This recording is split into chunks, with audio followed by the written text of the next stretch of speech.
ça, c'est bon.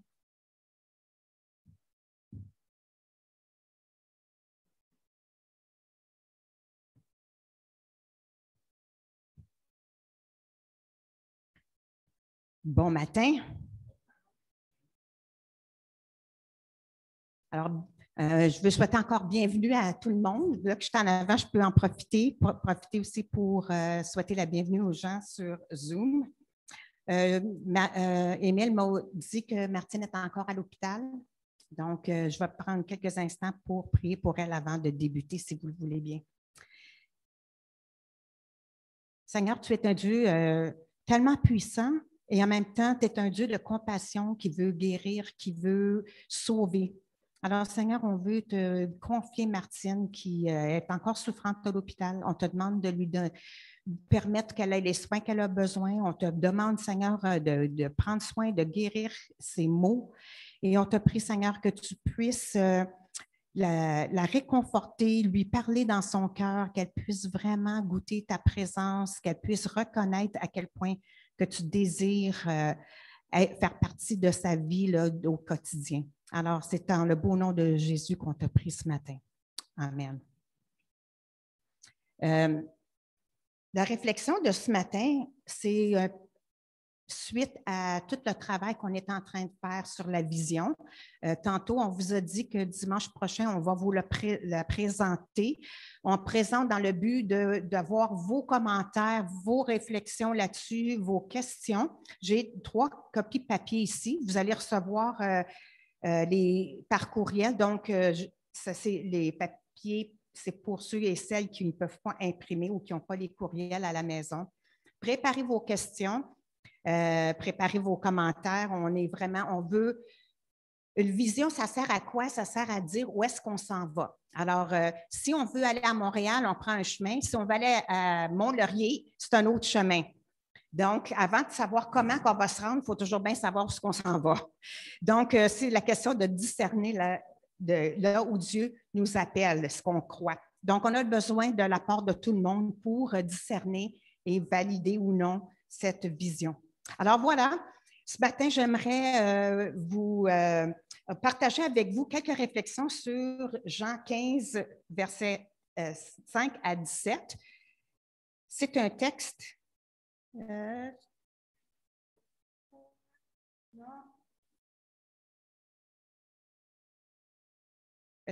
Oui, ça serait bon que je sois capable, si c'est possible, parce qu'il y a beaucoup de cliquage à faire.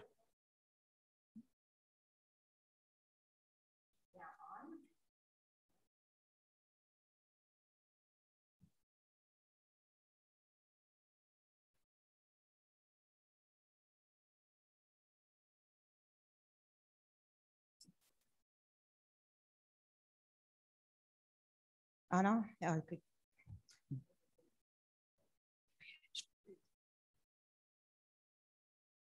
Oui, c'est ça. Puis bon, j'ai pas le texte.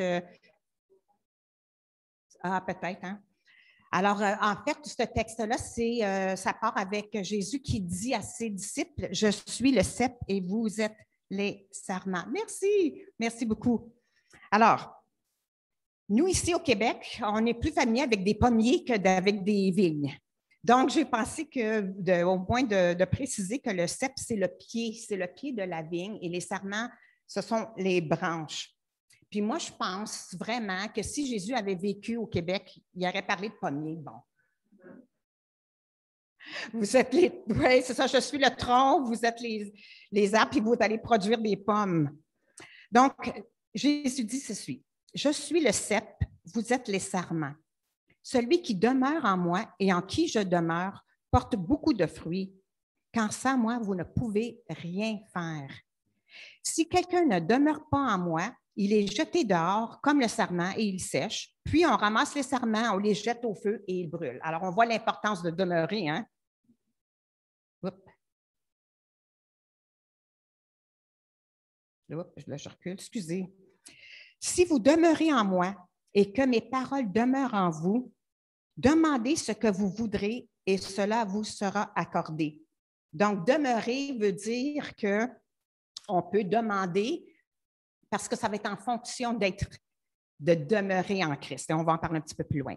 Si vous portez beaucoup de fruits, c'est ainsi que mon Père sera glorifié et que vous serez mes disciples. Comme le Père m'a aimé, je vous ai aussi aimé. Maintenez-vous donc dans mon amour. Si vous gardez mes commandements, vous demeurerez dans mon amour, de même que j'ai gardé les commandements de mon Père et que je demeure dans son amour. Je vous ai dit ces choses afin que ma joie soit en vous et que votre joie soit parfaite. C'est ici mon commandement, aimez-vous les uns les autres comme je vous ai aimés. Il n'y a pas de plus grand amour que de donner sa vie pour ses amis. Vous êtes mes amis si vous faites ce que je vous commande. Je ne vous appelle plus serviteur parce que le serviteur, il ne sait pas ce que fait son maître. Mais moi, je vous ai appelé amis parce que je vous ai fait connaître tout ce que j'ai appris de mon Père. Ce n'est pas vous qui m'avez choisi, mais moi, je vous ai choisi et je vous ai établi afin que vous alliez et que vous portiez du fruit et que votre fruit demeure, afin que ce que vous demanderez au Père en mon nom, il vous le donne.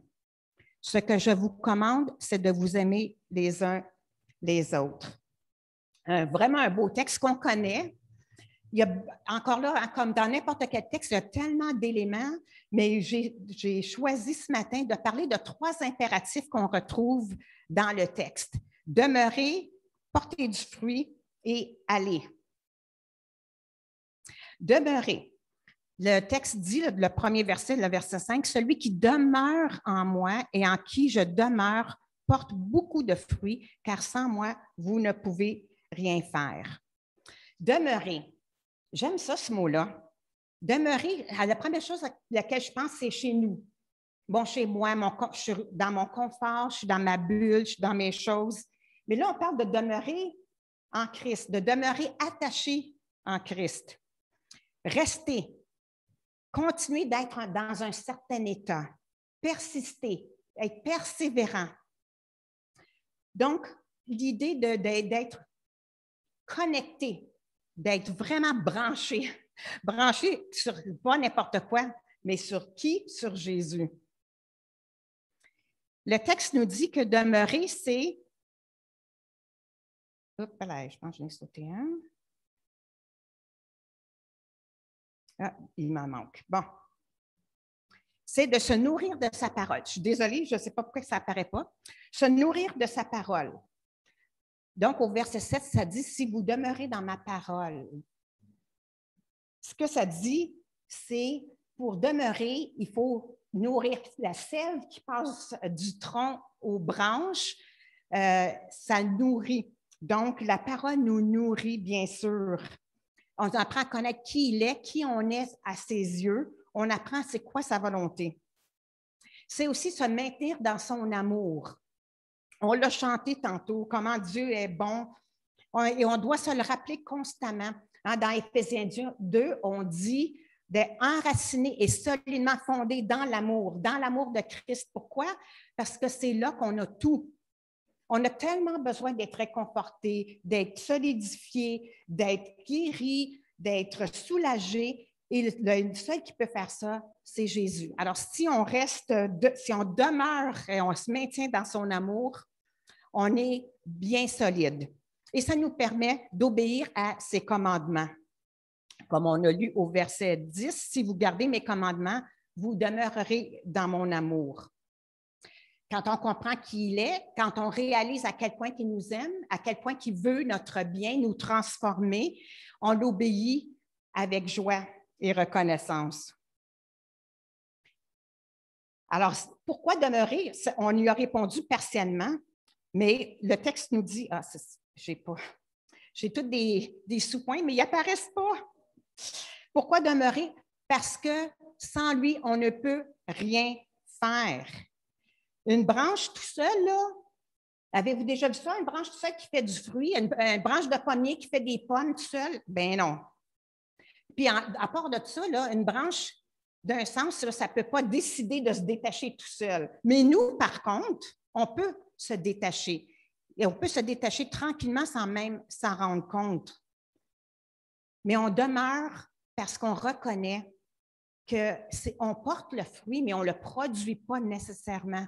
C'est Christ en nous qui le produit. Ah, oui, on peut l'essayer, merci. Les résultats. Alors, je me fie toujours au texte. Les résultats, qu'est-ce que ça fait de demeurer? Ça produit la joie. Au verset 11, Jésus dit, « Je vous dis ces choses afin que ma joie soit en vous et que votre joie soit parfaite. » Ça ne fonctionne pas? C'est pas grave. On l'a dit tantôt, quand on reconnaît la bonté de Dieu, quand on reconnaît ce qu'il fait pour nous, qu'il continue à faire en nous, bien, on ne peut pas faire autrement que d'être dans la joie malgré les circonstances. Parce que ce que Jésus est en nous est permanent et stable. Les circonstances autour de nous peuvent ne pas l'être, peuvent être difficiles, mais avec la présence de Dieu dans notre vie, de façon active, ça nous donne une joie. Ça nous donne aussi des fruits en abondance, au verset 5, excusez. Donc, si vous demeurez en moi, vous portez des fruits en abondance et c'est des preuves que vous êtes véritablement mes disciples. Donc, porter des fruits, c'est des preuves tangibles et observables qu'on est véritablement ses disciples. Et ça dit aussi que Dieu est glorifié aux yeux des autres. Alors, le fait d'avoir des fruits en abondance, ça démontre que Dieu est vivant, que Dieu est à l'œuvre. Et les gens vont le glorifier à cause de ça. Bon. C'est pas grave. On va continuer. Donc, on va regarder un petit peu qu'est-ce que ça veut dire porter du fruit. Ah là là, mes textes sont tous sur le...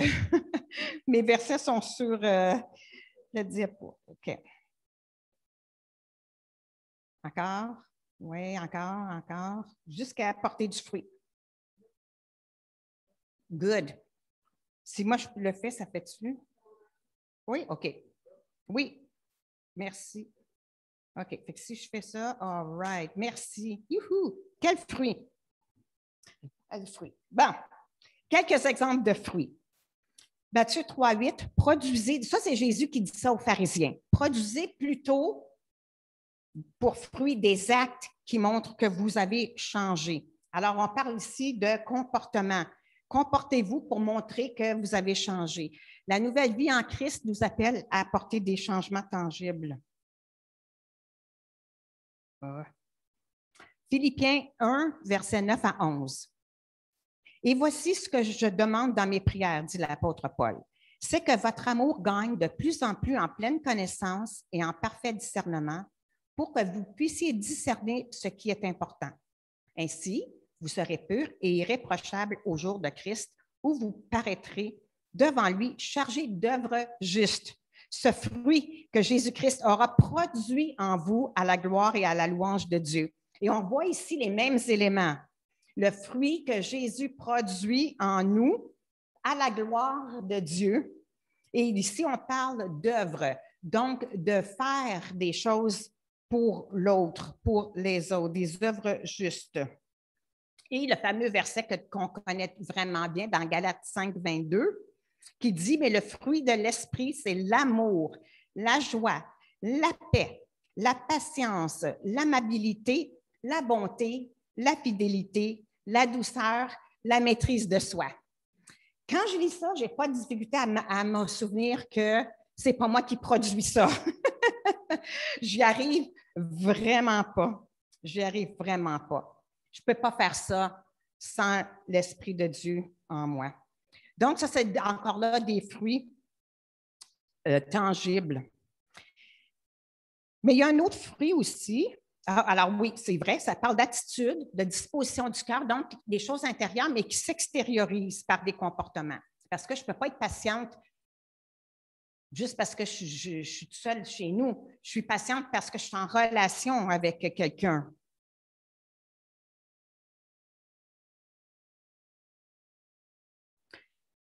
Mais il y a un autre fruit aussi, Jean 13, 35. À ceux-ci, tous reconnaîtront que vous êtes mes disciples à l'amour que vous aurez les uns pour les autres. Et c'est pour ça que Jésus dit dans le même texte, de s'aimer les uns les autres et que c'est un commandement. Pourquoi? Parce que si un fruit, c'est une façon de démontrer, faire des preuves comme quoi qu'on est ses disciples, bien, vivre en communauté avec des gens plein de différences, plein de façons de voir qui viennent de différents milieux, etc., etc., c'est un miracle en soi. Parce que dans la société, ce n'est pas évident de voir une communauté unie et aimante avec les fruits de l'esprit qu'on a vus tantôt d'ailleurs. Les fruits qu'on a vus auparavant, c'est des fruits plutôt individuels. Hein? On a parlé là, des fruits de patience, etc., mais on a parlé aussi de poser des actes. On peut penser que c'est des fruits qui sont premièrement de nous-mêmes, des individus, mais celui-ci parle collectif. Et c'est vrai aussi qu'on peut œuvrer collectivement aussi. Mais ici, le fruit, c'est le fait que les croyants ensemble vivent une capacité de s'aimer les uns les autres parce qu'ils sont attachés à Christ. Ce n'est pas un club social où tout le monde se trouve fin parce qu'on est tous pareils et qu'on aime les mêmes affaires. On porte du fruit parce qu'on est attaché à Christ. C'est beau des fruits. C'est appétissant, hein? Moi, je trouve ça beau. Ça donne le goût d'en manger. Bien, c'est ça, porter du fruit. On veut que les autres regardent ça et qu'ils disent « Wow, que ça a l'air bon. » Moi aussi, j'en veux. Allez, donc le dernier impératif, allez. Je vous ai choisi, on revient au texte de tantôt, dit Jésus, et je vous ai établi afin que vous alliez, que vous portiez du fruit et que votre fruit demeure, afin que ce que vous demanderez au nom du Père, non, au Père, en mon nom, il vous le donne. Donc, allez. Mais pourquoi aller? On peut tout simplement, pourquoi pas cultiver notre relation avec Christ tranquille dans notre chambre, laisser le Saint-Esprit faire son œuvre en nous? Bien, on en a parlé un petit peu aussi, hein? Avoir des fruits d'amour, ça ne se fait pas en restant tout seul à la maison. Donc, les fruits témoignent, c'est des témoignages concrets, visibles, observables autour de nous. C'est des actions, des attitudes, des œuvres à faire et à pratiquer. Il y a un texte, je ne me rappelle plus dans quel épître, qui dit que Dieu a préparé des œuvres afin que nous les accomplissions. Bien, c'est sûr que, encore là, faire quelque chose, ça présuppose aller. C'est un geste, c'est un mouvement vers l'extérieur, vers quelqu'un. Et on pratique même des attitudes, parce que même si on porte le fruit, même si on est attaché, en quelque part, pour porter le fruit, on a un effort à mettre. On ne peut pas juste prier puis dire à Dieu, rends-moi patient, puis boum, le fruit, il porte tout seul. Là. Alors, on reste connecté, on reste dans la prière, on reste dans la soumission, on reste dans la volonté, puis on passe à l'action avec foi. Je ne suis pas patiente, mais Dieu, tu me demandes d'être patiente, je te le demande et je vais de l'avant. Tu vas me donner ce que j'ai besoin au moment voulu. C'est ce que tu promets. Oui, il va nous donner des occasions de devenir patient. Oui, mais c'est vrai, Alain. Alors, on va avoir l'occasion de pratiquer. Et c'est des fruits à partager. Hein?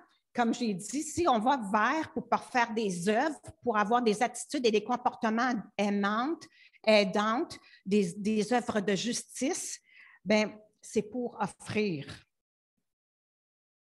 C'est des fruits pour bénir autour de nous, comme Dieu nous bénit.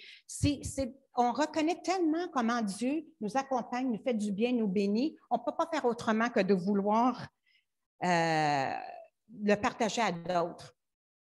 Et le fruit qu'on parlait tantôt, de s'aimer les uns les autres, bien, moi, je propose que ce n'est pas nécessairement facile et visible aux yeux des gens si le fruit que nous portons ensemble, de s'aimer les uns les autres, on ne le vit qu'à l'intérieur du bâtiment, qu'à l'intérieur de nos activités d'Église. Jésus, il ne dit pas « Attendez que les gens viennent voir comment est-ce que vous êtes bon et gentil. malgré que Dieu nous envoie des gens.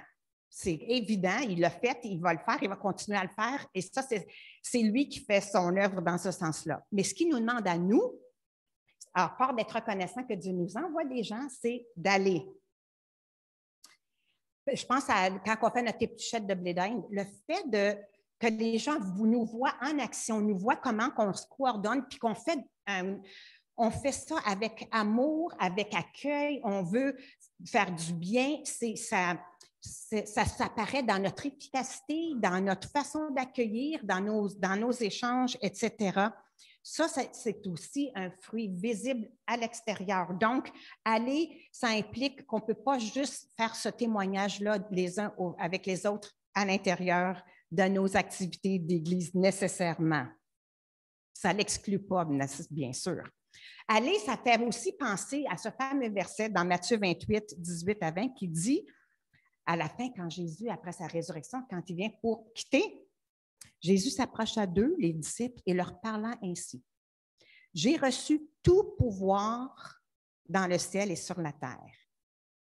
Allez, donc, avec mon pouvoir, allez donc dans le monde entier, faites des disciples parmi tous les peuples, baptisez-les au nom du Père, du Fils et du Saint-Esprit et enseignez-leur à obéir à tout ce que je vous ai prescrit. Et voici, je suis moi-même avec vous tous les jours jusqu'à la fin du monde. » Alors, on a encore ici cette promesse. Tantôt, on a lu, Dieu va nous accorder tout ce qu'on a besoin pour porter le fruit. Ici, Jésus nous dit, allez, je vais être avec vous, mon pouvoir va être disponible, ma puissance va agir au travers de vous si vous allez et lorsque vous irez. Je ne suis pas en train de dire ici nécessairement que porter du fruit, c'est une personne qui devient disciple devient un fruit. Je pense plutôt à une question de multiplication. Un fruit, en général, les fruits, comment est-ce qu'ils se reproduisent? Ils ont une petite semence, là. Et dans cette petite semence-là, il y a tout ce qu'il faut pour produire un autre pommier puis d'autres pommes.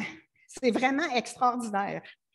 Donc, pour moi, aller et faire des disciples, c'est cette idée de se multiplier, de porter du fruit. Et ces fruits-là se multiplient organiquement, on pourrait dire naturellement. Donc, aller faire des nations, des disciples, ça implique aussi, on a parlé d'attitude, on a parlé de comportement, on a parlé de faire des œuvres, mais on a aussi à dire. On peut être, les gens peuvent voir des bonnes choses, mais on veut qu'ils réalisent que c'est Dieu qui est bon, que Dieu il est vivant, que Dieu est là, qui est disponible, qui nous attend, qui nous veut. Donc, ces fruits-là, ce n'est pas pour dire « Ah, venez à l'église de la Clairière, on est vraiment une belle gang. » Bien, c'est vrai, mais ce n'est pas pour ça. C'est pour qu'on reconnaisse que Dieu, là, il est à l'œuvre en nous, que nous, avec tous nos défauts, Dieu nous pardonne, Dieu guérit, Dieu nous bénit abondamment et c'est ce qu'on veut partager aux autres. Donc, en conclusion, demeurez. Donc, demeurons. La première chose tellement importante, c'est premièrement de demeurer, parce que tout le reste découle de notre désir de rester attaché, de nourrir cette relation avec Christ, avec sa parole, parce que sans lui, on ne peut pas accomplir les œuvres qu'il nous demande. On ne peut pas être transformé à son image. C'est lui qui fait la transformation avec nous. Dieu nous accordera tout ce qu'on a besoin pour porter du fruit. C'est tellement réconfortant. On n'est pas laissé à nous-mêmes. Porter du fruit, des fruits personnels dans la vie des croyants, nos actions, nos attitudes qui témoignent de notre appartenance à Jésus, des fruits communautaires, l'amour que nous manifestons les uns pour les autres qui témoignent aussi que nous appartenons à Christ. Et aller signifie une Église qui est tournée vers l'extérieur, qui veut bénir comme elle est bénie par Dieu, une communauté de croyants qui devient de plus en plus un témoignage vivant de la puissance de l'œuvre de Jésus en nous au quotidien afin que Dieu soit glorifié. Donc, c'est mon encouragement pour nous de demeurer, d'être intentionnel à être conscient du fruit que Dieu veut produire en nous, pour nous, mais aussi pour les autres. Et ce désir d'aller, on reçoit tellement, comment est-ce qu'on ne peut pas partager nos bénédictions, ce que Dieu fait dans notre vie? Prions ensemble. Seigneur, ta parole est vivante, elle est vraie. On peut s'appuyer sur ces paroles avec ton esprit en nous. Nous reconnaissons, Seigneur, que sans toi, on ne peut rien faire. On reconnaît notre faiblesse et nos manquements et on te les apporte parce qu'on a confiance que tu nous pardonnes. On a confiance que tu nous aimes tellement que c'est notre bien que tu veux à tous les jours. On est tellement reconnaissant, Seigneur, de ce que tu fais. On veut pouvoir partager aux autres. Seigneur, on veut demeurer. On veut porter les fruits que tu fais germer en nous.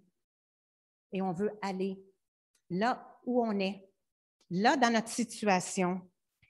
On te prie, Seigneur, de nous ouvrir les yeux sur les opportunités devant nous. Seigneur, on te prie aussi de mettre sur notre chemin les gens qui te cherchent déjà. Il y en a, Seigneur, qui te cherchent déjà. Alors, on te prie, Seigneur, de nous rendre sensibles à ça, de nous rendre sensibles à notre quotidien, de comment tu es avec nous et comment on peut vivre notre vie au quotidien avec toi. Seigneur, merci de produire ce fruit en nous. Merci que c'est clair que c'est toi qui nous as établis, c'est toi qui nous as choisis, puis c'est toi qui nous donnes ce qu'on a besoin pour le faire. Alors, Seigneur, viens au secours de notre incertitude, de nos doutes, de nos luttes, même de nos souffrances qui, quelquefois, ou nos luttes avec la vie qui fait en sorte que c'est difficile de voir au-delà. Viens à notre secours parce qu'on désire, et tu le sais, notre désir, c'est de porter du fruit, tes fruits, et puis qu'on veut les partager autour de nous. Alors, Seigneur, sois glorifié dans nos vies. Merci pour ta présence, merci pour ton esprit, merci pour ta parole. C'est dans le beau nom de ton Fils Jésus qui nous sauve, qui de nous-mêmes, que nous te prions. Amen.